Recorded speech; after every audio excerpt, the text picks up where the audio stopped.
telephone cable. Plugs right in here. What's that and what for?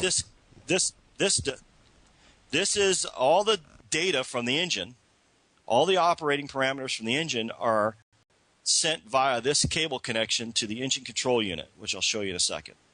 So what are those parameters? Well, we need to know EGT, which we talked about, that EGT probe that runs. Ours is internal. And you also need to know engine RPM, because those two parameters tell the control unit what it needs to know when it's controlling the engine. So how do we determine engine RPM? Well, we use a sensor, and I'm going to see if we can see it. I can see it. I don't know if you can. But inside this engine, there's an optical sensor, and there's a way that every time the engine makes a revolution, that optical sensor is triggered. And yeah, you can't see it. The resolution isn't high enough. But it's just that's how it counts. Yeah, it's just not focusing a little, maybe. Right. It's too far in there. Yeah, it's difficult to see when you're holding it. That's cool. But anyways, what that sensor does is it counts RPM, so it knows how fast the engine's turning. So with the data of how fast the engine's turning, coupled with how hot the engine exhaust gas is, the engine control unit can control the engine to make sure that the engine's running properly and it's not over-temping or under-speeding or over-speeding or whatever.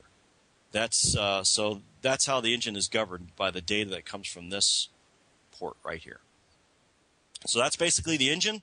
One other thing to know about engines is how they rate sizes. So everybody knows, hey, I got a 60 size airplane, the size motor that is, or I got a 90 size helicopter. Everybody knows what size engine that is in a 90 size helicopter.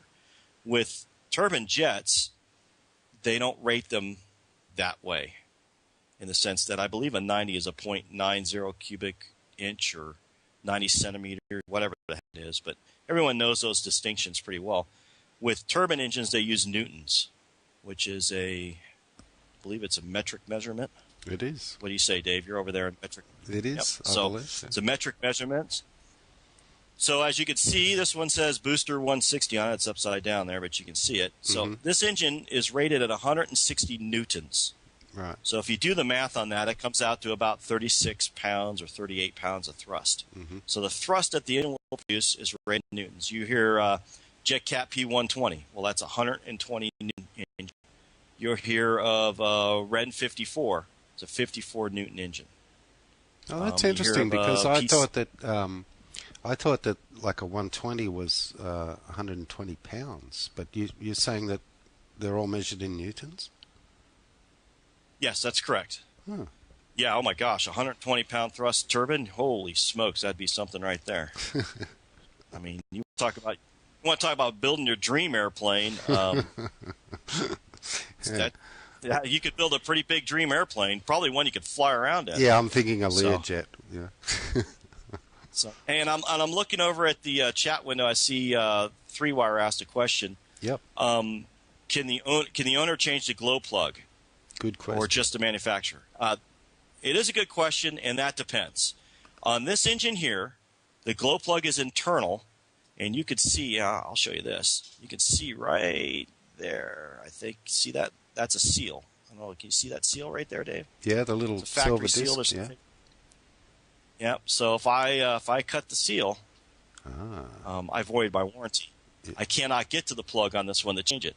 However, on this particular engine, they use a 12-volt automotive grade or industrial grade glow plug, and to date, I don't think there's been a booster jet engine, an EvoJet booster, had a bad plug ever burn out.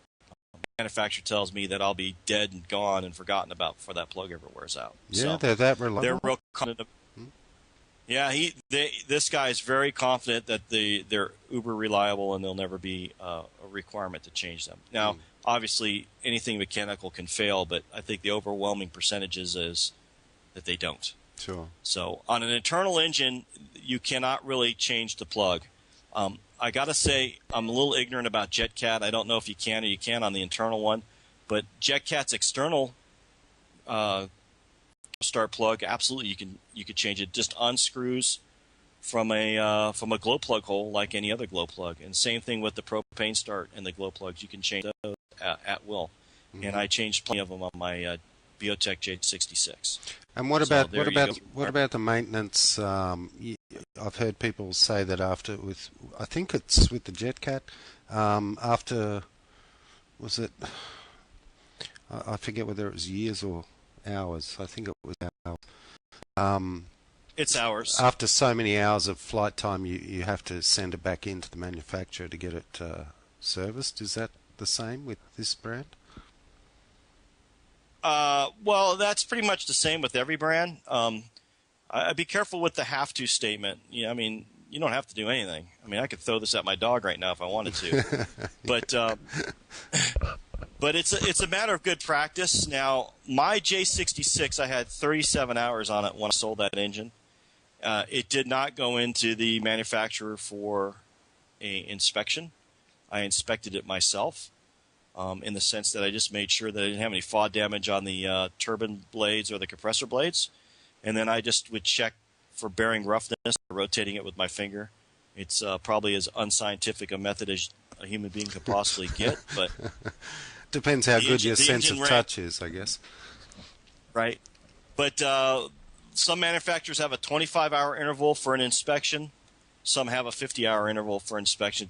It varies amongst manufacturers. Mm-hmm. Most of them, except for Wren, I believe, really frown on you taking your engine apart. They don't want you doing that. And there's reasons for that. There's preloads on bearings and the way things go together. Plus, the engines are balanced on an extremely expensive balancing device. And once you start taking the engine apart, you're never going to get it indexed and back together and balanced properly anyway. So even if there was a problem with your engine when you took it apart, you're probably going to induce one and cause it to have all kinds of issues. Sure. So the tolerances are very, very tight in there, so you want to be careful with that. But yeah, my thing is that 25 hours is a lot of flying for most guys. It's well over a year, sometimes 2 years, depending on who you are, where you live. I mean, if you live in Minnesota, you're going to have to fly a lot to put 25 hours because you figure every flight's 10 minutes. So you get 6 flights an hour. Just do the math on that. It can, some guys are flying maniacs. They'll fly, 20 flights in a day. Other guys will fly 4 in a day. So it just depends. But yeah, there are maintenance intervals, and those vary from manufacturer. And basically what they're going to do is they're going to probably tear the engine down as far as open it up and put in 2 new bearings, charge you for that. So you got to figure $250 to $500 for a service on an engine. But, when you're paying $4,000 for it, $500 every 50 hours or so is not bad for as maintenance goes. So, anyways, okay. So yeah, maintenance. One other thing to show, just like the dating scene, you got to wear your protection, and that's what this thing is, right? This is a diaphragm FOD screen. Yeah, or a diaphragm, right? It's a FOD screen. Foreign object damage is what FOD stands for. And I run a FOD screen, right? It just slips over the front of this engine just like so.